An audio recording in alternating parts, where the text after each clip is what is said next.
వేట దబ్బ ఫ్రై చేసుకుందాం.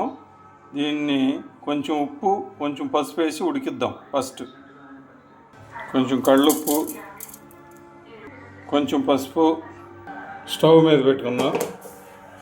ఇది బాగా ఉడికించుకోవాలి. ఇది స్మెల్ పోయిద్ది. బాగా ఉడికిన తర్వాత ఫ్రై చేసుకుందాం.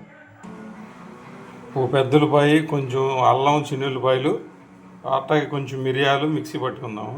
అట్లాగే ఇందులో 1 టేబుల్ స్పూన్ జీలకర్ర ధనియాల పౌడరు, 2 టేబుల్ స్పూన్లు కారం మిక్సీ పట్టుకుందాం. కారం వేసుకొని మిక్సీ పట్టుకుందాం.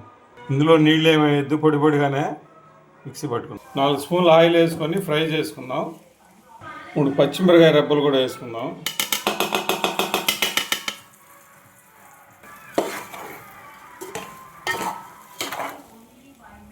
మిక్సీ పట్టుకున్న మసాలా కారం కూడా ఇందులో వేసుకుందాం.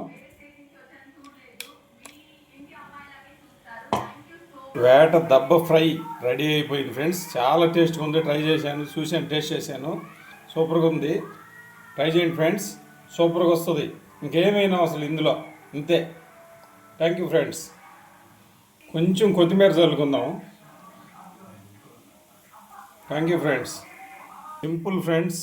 సన్న ముక్కలు కట్ చేసుకొని ఉడకేసుకొని అందులో 2 స్పూన్లు ఆయిల్ వేసుకొని ఉడికేసిన తర్వాత ఫ్రై చేసుకొని అందులోనే కారం మసాలా కారం తయారు చేసుకోవడం. అందులో ఉప్పు అన్నీ వేసుకొని ధనియాల పౌడర్ అన్నీ వేసుకొని అవి ఉడికిన తర్వాత దాంట్లో కొంచెం వేగనిచ్చి నూనెలో ఆ పౌడర్ కలుపుకొని ఫ్రై చేసుకోవడం. అంతే ఫ్రెండ్స్. పచ్చి వాసన దాకా పోయి ఫ్రై చేసుకుంటే అయిపోయినట్టు, రెడీ అయిపోయినట్టే. Thank you friends.